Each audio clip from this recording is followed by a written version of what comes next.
क्योंकि अब बोर हो चुके हैं हम एक ही को झेल झेल के। करोड़ों की दुकान होने के बाद में हमें ऐसा लगता है हम फुटपाथ पे बैठे हैं। बीजेपी को ये लगता है कि हम जो बोले यहाँ गढ़ है बोले, जीतने के बाद दिखती नहीं है बिल्कुल। हमने कभी विधायक को नहीं देखा रोड पे, आम जनता के बीच कभी नहीं देखा। तो ये है विधानसभा नंबर 4, इंदौर की विधानसभा 4, जिसे अयोध्या कहा जाता है। इस अयोध्या में जानेंगे जहां लंबे समय से 35 सालों से भारतीय जनता पार्टी की ही विधायक रही हैं, या कह सकते हैं उसके पहले भी विधायक रहे हैं। पहले लक्ष्मण सिंह गौड़ विधायक थे, उनकी मृत्यु के बाद उनकी पत्नी मालिनी गौड़ ने इस क्षेत्र में विधायक बनकर यहाँ का राजपाट संभाला। इसके बाद वो महापौर भी बनी। लेकिन इस क्षेत्र की जनता उनसे कितनी खुश है, कितनी दुखी है, इसके बारे में आज हम बात कर रहे हैं। और अभी हम लोगों से जानेंगे कि इस बार क्या फिर से अयोध्या में मालिनी गौड़ को ही चुनेंगे, या उनके सामने है राजा मांधवानी जी, जो बिल्कुल नए चेहरे हैं, जो इंदौर में एक समाज सेवक के रूप में लंबे समय से काम कर रहे हैं और कांग्रेस ने उन्हें अपना प्रत्याशी बनाया है। तो आइए हम जानते हैं कि जनता के दिल में कौन है, मालिनी गौड़ या राजा मांधवानी। क्या मैं आपका शुभ नाम जान सकती हूँ? सलीम से। सलीम जी, आपको क्या लगता है 4 नंबर विधानसभा में लंबे समय से बीजेपी का गढ़ रहा है, इस बार भी बीजेपी जीतेगी? मुश्किल है, और वजह, आप किसे वोट देंगे? कांटे की टक्कर है। कांटे की टक्कर तो इस बार पूरे मध्य प्रदेश में, यही तो हम कह रहे हैं कि भैया मध्य प्रदेश में हो रहा है ओरिजिनल हाई वोल्टेज ड्रामा। अगर आप बिग बॉस के शौकीन हैं तो वो मत देखिए, आप देखिए मध्य प्रदेश के चुनाव, क्योंकि यहाँ उससे भी बेहतरीन कारनामे रोज हो रहे हैं। कभी कपड़े फट रहे हैं, कभी जूते पड़ रहे हैं, और कभी तो क्या हो रहा है आप देख ही रहे हैं। हम आपको रोज दिखाते हैं जलेबियां बनाते हुए, ऊंट पर घुमाते हुए। क्यों चुनेंगे आप मालिनी गौड़ को क्यों नहीं चुनेंगे? वो तो आपके क्षेत्र की महापौर भी रही हैं, उन्होंने इंदौर को स्वच्छता में भी नंबर 1 बनवाया था। फिर ऐसी क्या वजह है कि मालिनी गौड़ नहीं? क्योंकि अब बोर हो चुके हैं हम एक ही को झेल झेल के। ठीक है, तो इनका कहना है कि बोर हो चुके हैं, और शायद इसी बोरियत को दूर करने के लिए इस बार नरेंद्र मोदी ने भी शिवराज सिंह चौहान के चेहरे को मध्य प्रदेश में नहीं बनाया है सीएम फेस, क्योंकि जनता बोर हो चुकी है भाई, बहुत साल हो गए। अब हम और लोगों से बात करेंगे। आपका शुभ नाम? अनिल टाक। अनिल जी, वो क्या एक कह सकते हैं हम वजह है जिसके लिए यहाँ के लोग अब कह रहे हैं कि हम बोर हो चुके हैं? हमने कभी विधायक को नहीं देखा रोड पे, आम जनता के बीच कभी नहीं देखा। और राजा मांधवानी जी भी तो नए चेहरे हैं। राजा माधवानी जी नए हैं और उन्हें आज हम रोड पर देख रहे हैं, आम जनता के साथ है, आम जनता की समस्याओं को समझ रहे हैं, और आने वाले समय में आम जनता के साथ, गरीब जनता के साथ विकास की लहर लाएंगे वो। तो आपको पूरा यकीन है कि वो विकास के लिए लाएंगे, वो मालिनी गौड़ की तरह बदल नहीं जाएंगे? मध्य प्रदेश में माननीय कमलनाथ जी की सरकार बन रही है प्रचंड बहुमतों से, और नई सरकार आएगी, नया सूर्य उदय होगा और प्रदेश को चहुमुखी विकास मिलेगा। तो इंदौर में इस समय 4 नंबर विधानसभा क्षेत्र में हम खड़े हैं, जहां पर लगता है कि कमलनाथ की ही सरकार आएगी, और मालिनी गौड़ को यहाँ के लोग, अभी तक जितने लोगों से हमने बात की है, वो यहाँ पर मालिनी गौड़ को वोट नहीं देना चाहते। लेकिन आगे हमारे पास बहुत सारे लोग हैं, हो सकता है इनमें से कोई बीजेपी सपोर्टर भी हमें मिल जाए। आपका शुभ नाम जान सकते हैं? मैं देवेंद्र सिंह यादव। देवेंद्र जी, किसे चुनेंगे आप, मालिनी गौड़ या मांधवानी जी?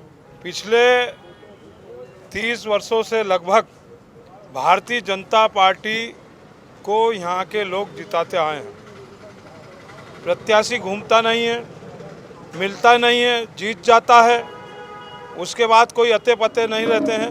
मगर इस बार हम आम जनता ने तय कर लिया, आम जनता ने, कि इस बार भारतीय जनता पार्टी की प्रत्याशी को हराएंगे, और हमारे जनता के प्रिय जो जनता के बीच में घूम रहे हैं वो प्रत्याशी हैं कांग्रेस के प्रत्याशी राजा भाई।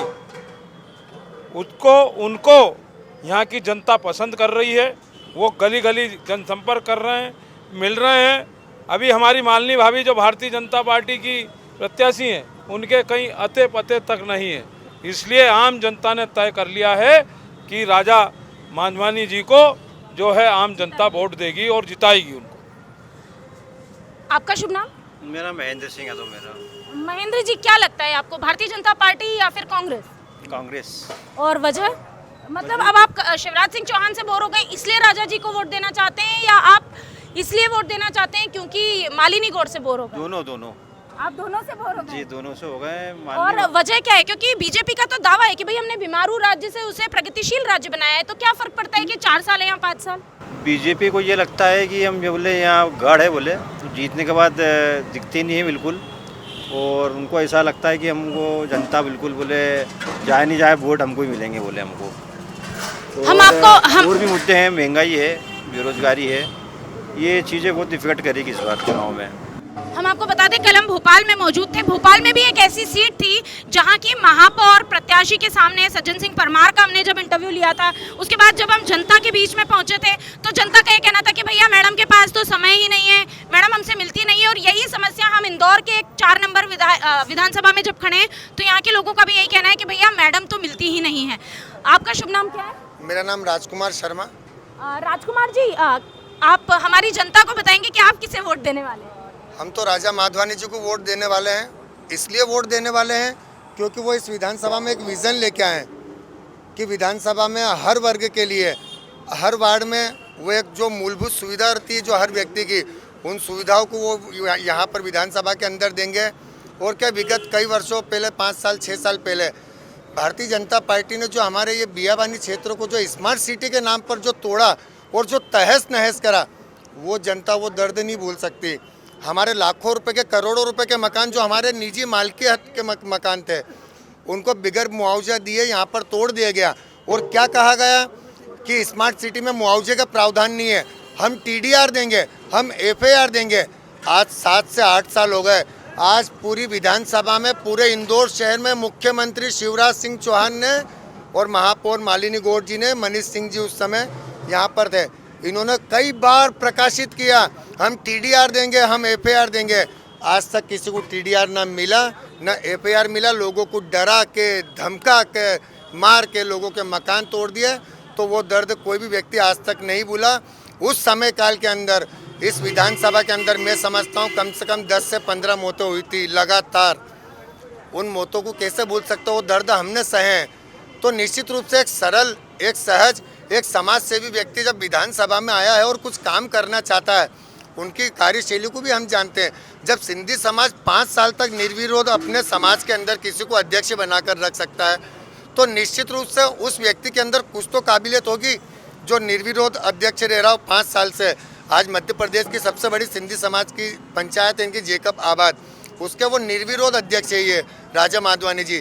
तो हम चाहते हैं कि इस बार मतलब राजा माधवानी जैसा हमें प्रतिनिधित्व मिले, जो हमारी जनता की जो मूलभूत सुविधाएं उनके लिए वो लड़े और वो सुविधा हमें मुहैया कराएं।